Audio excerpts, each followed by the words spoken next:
I work for Washington Fish and Wildlife. I've worked there for 33 years, most all on marine mammal fishery interactions, primarily working on pinnipeds, but work on sea otters and large whales as well.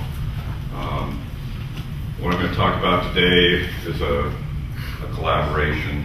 All the people that have been working over the decades up north, specifically Robin Brown and Brian Wright with ODF&W, Bob DeLong and Pat Guerin with the National Marine Mammal Laboratory, Peter Olesiak with TFO Canada, and Robert Stanslow, who works for the Army Corps of Engineers up at Mammal Dam.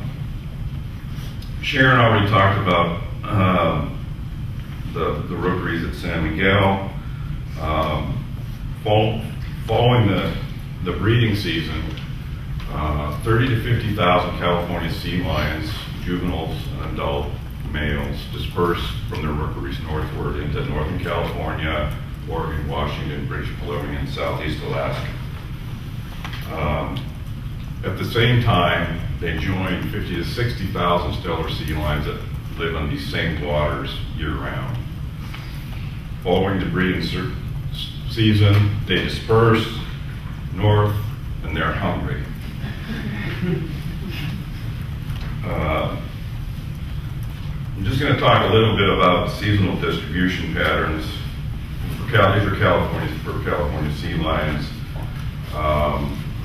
In the summer, they're virtually gone from the northwest. They're all down in California. The sea lions, the California sea lions that are in Washington waters, northwest waters, are coming from San Miguel, San Nick. They come from the Farallones. They come from the breeding rookeries in the Channel Islands. This is summer, they're essentially gone. In the fall, they start to disperse north in August and September. In Washington and British Columbia, there can be 2,000 to 3,000 California sea lions at each of these bigger sites.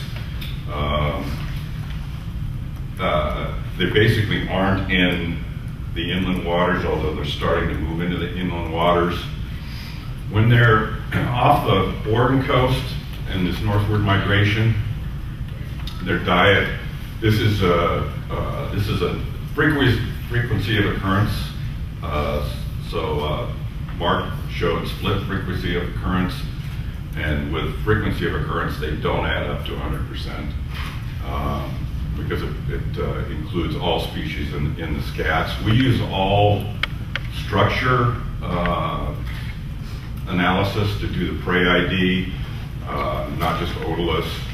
So, for example, you get this herring shad hybrid. That's because it's they're all in the same family, and they share common structures that you can't distinguish the two species. But they eat a lot of the same species that they eat in California. Sardine is up there as a primary prey on the Oregon coast as they move north. They eat hake, they eat anchovy, they eat herring, and they're eating salmon. Their winter distribution changes a little bit. They disperse farther north on the Vancouver Island coast, and they enter the Salish Sea, the inland waters of Washington and British Columbia, and they start to increase in the mouth of the Columbia River. In the springtime, the distribution changes more. There's a big influx of California sea lions into the Strait of Georgia, the Salish Sea, and they're targeting the largest spawning stock of herring in the Strait of Georgia in the springtime. So they're, Mark called them prey switchers. I would kind of like to call them prey chasers, because they follow prey that's abundant seasonally in different locations. Talk a little bit about stellar sea lions. They're here year-round, males and females. There's rookeries on the Oregon coast, Rogue Reef, Orford Reef, Northern California, St. George Reef. There's breeding rookeries on Vancouver Island, and for about the last 10 years, there have been Steller sea lion pups being born on the Washington coast. There's about 25 to 30 pups being born, were born last year on the Washington coast. So Steller sea lions are increasing about 3 to 5% over their range. They're part of what is called the Eastern DPS, which is the Steller sea lion population that ranges from the central Gulf of Alaska down to California. So this is the Eastern DPS. They move around and basically commingle with California sea lions on haul-out sites. This is Tillamook Rock. It's about 15 miles south of the mouth of the Columbia River. In the fall, there's about 800 sea lions. There's about 500 California sea lions and 300 Steller sea lions at the site. They occur in large groups in these different areas that they move to in search of prey. In contrast to California sea lions, this is Steller sea lion diet. They're here year-round, in Northwest waters year-round. They probably have an opportunity to seek out different prey. It's a more varied diet. But a lot of the same species that California sea lions are eating on the Oregon coast, Steller sea lions are eating hake, salmon, herring, anchovy, sardines. So they're again moving around, targeting different species, fish species that are abundant. That those hake cohorts that Mark was talking about in California, that hake stock moves northward in the fall and it reaches Vancouver Island, and then it goes back down in the winter months. So they basically chase hake stocks up along the coast, eating hake, and when hake disappears, they're eating different other species that fill in the biomass gaps. This is in September at Whale Rock and San Juan Islands. The California sea lions are in Washington waters. As I mentioned, they came from the Channel Islands. We know that because of both the branding that goes on San Miguel and actually from the instrumented animals that we've tagged in the Northwest, and we know where they go back to. Just for information, that 14Y animal, that adult male, it's a 10-year-old animal that was tagged at St. George Reef, and the 183R is a 9-year-old animal that was tagged at Rogue Reef on the Oregon coast. They move into the San Juan Islands in the fall, and they also move into the Hood Canal. These are California sea lions and a couple Steller sea lions hauled out in the subs at the sub base at Bangor in Hood Canal. They're here eating chum salmon, so there's a big run of chum salmon in Hood Canal.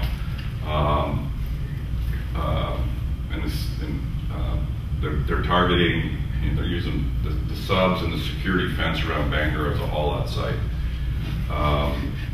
And there's a number of pictures of California sea lions in the slideshow that basically shows the size of the animals, and most of them are probably 5 to 12-year-old animals. We don't really get small animals. That the animal that's on the right there is a pretty small juvenile animal, but most of them are bigger. Like I say, they're probably in the 5 to 12-year-old range. Again, that 102Y animal is a 9-year-old animal that was branded at St. George Reef, Northern California.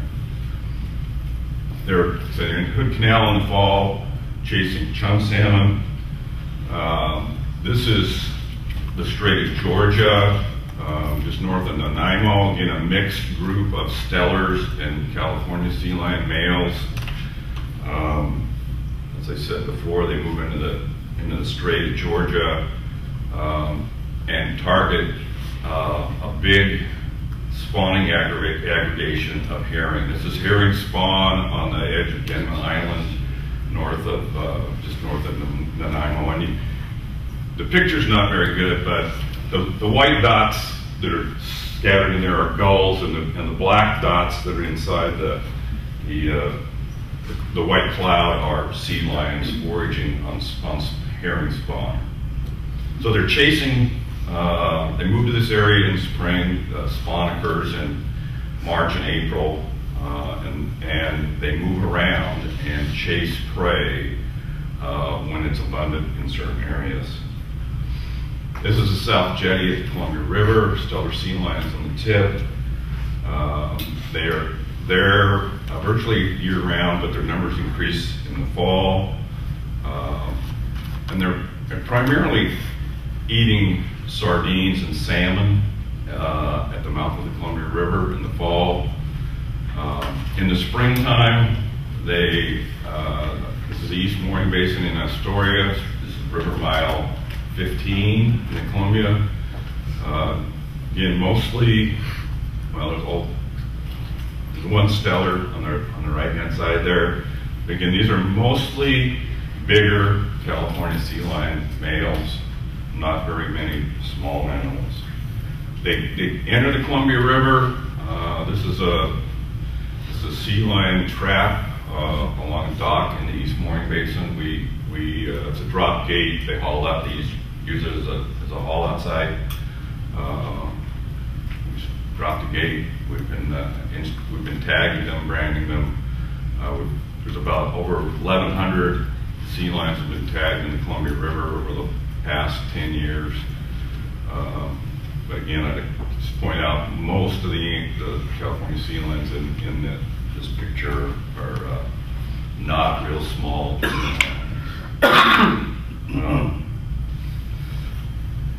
What are they doing in the river?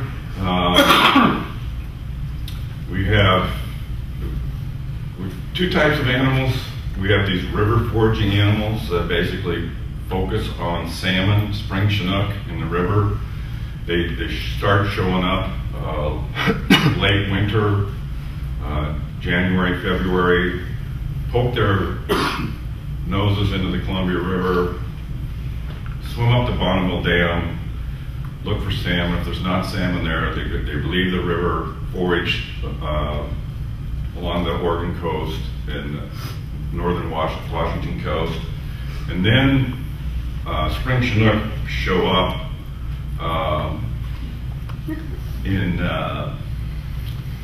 March, April, and the bulk of the run is in April and May. And once spring chinook show up at Bonneville Dam, these river-type animals basically don't leave the Columbia River and almost forage exclusively on spring chinook. Little bit of history on what we're involved with salmon recovery in the Columbia River. In the 1850s, 10 to 16 million salmon and steelhead returned to the Columbia River. In 1883, they packed almost 43 million pounds of Chinook salmon from the Columbia. So way back when, there were lots of the salmon resource wasn't exploited. This is Celilo Falls. This is a site that has been occupied by Native Americans for 15,000 years. It was in 1957 they built the Dalles Dam, which buried this site under behind the dam. So this is Celilo Falls is not here anymore, but it's at River Mile 195. When Lewis and Clark came down the Columbia River, they stopped at Celilo Falls, and they encountered harbor seals there. They originally thought they were sea otters. So one of the reasons why I dug into the history of pinnipeds, actually I was looking at the history of sea otters, because I work on sea otters in Washington, and you look at the Lewis and Clark records, they say that there were sea otters in the Columbia River. But they were actually harbor seals, and there aren't records of any sea lions up the Columbia River. This is sort of the history of what we have now in the Columbia River as far as salmon, where there used to be tens of millions going up the river. There's only about 1 million, and 13 of those runs are listed under the ESA. We work at Bonneville Dam, which is where these animals, where these California sea lions are eating, spring Chinook. It's about 1 mile across. There's 300,000 gallons of water per second that goes through the turbines when they're generating power, and the power generation from Bonneville is 1.1 million kilowatts of power that they produce. It's a River Mark 145. What California sea lions do is they basically forage below the dam where fish are stacked up to get through the windows. This is actually the fish viewing window. They go up the fishways. They sit in the mouths of the fishways eating salmon. This is data from last year. The red is Chinook consumption by salmon, or by California sea lions. And they basically, their predation mimics the passage of salmon over the dam, although the initial predation, the fish are stacked up below the dam and don't pass, so they're actually eating fish that are stacked up there and not passing. What are the units on Chinook consumption there on that? Fish, it's fish. Number of fish? Yeah, number of fish. So that's daily fish consumption, so 80 fish Chinook per day at their peak. But they're also, at their peak, there's 12,000 fish going by the dam daily, so they've got a revolving smorgasbord of fish that swim by them. So they're easy to catch. And this is a time series of Pinniped, California sea lion predation. So the black is 2002. So there are virtually no sea lions, California sea lions at Bonneville in 2002. And if you follow those lines, it ratcheted up every year and peaked in 2010, where at the dam they were killing about 6,000 Chinook at the dam. What does that mean for these ESA listed fish? It means there's a predation, there's mortality that's occurring there it wasn't there before 2002. And what does that mean if you're a California sea lion? Why are they there?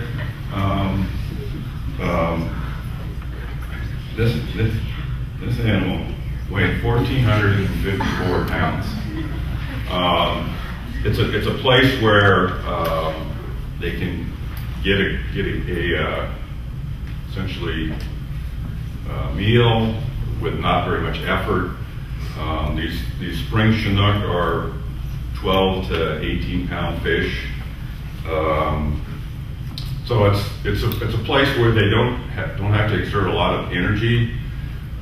We've had a Section 120 removal authority since 1980. We being ODF&W, WDF&W, and Idaho Fish and Game. 3 minutes. Okay, I'm almost done here. Actually, I'm I'll go to this slide. And these are a bunch of websites that you could look at if you want more information on the Section 120 authority that's going on that we have. To date, we've removed 54 California sea lions at Bonneville Dam. 8 of them have gone into captivity. I think SeaWorld has 3, Shed has 3, and Glass Quarter in Galveston, in Texas has got 2. But yeah, and like I say, if people want more information, you can go to those websites. The authority that we've got is outlined on that first site, and most all of the reports and background information on what's going on there is included in those other reports. Like I say, we are in litigation. We being NOAA and the states. The case was heard last September, and we're actually waiting for a decision from the U.S. District Court in Portland. Humane Society and some others are trying to get an injunction to stop our removal of that authority, but